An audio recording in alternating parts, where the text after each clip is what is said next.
कितना आम हुआ है। ये हर किसी को, हर किसी से, हर जगह सरेआम हुआ है। ये अब तो फकत हिर्सो हवास का गुलाम हुआ है।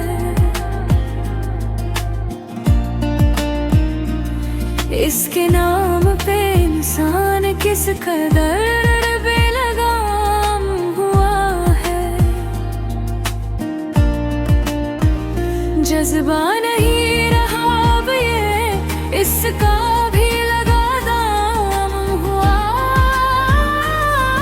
है।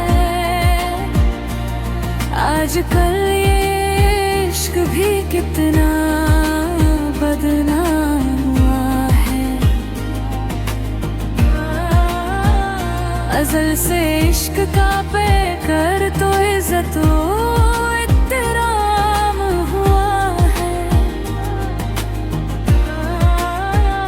न जाने ये अब इश्क का कौन सा पैमाना हुआ है।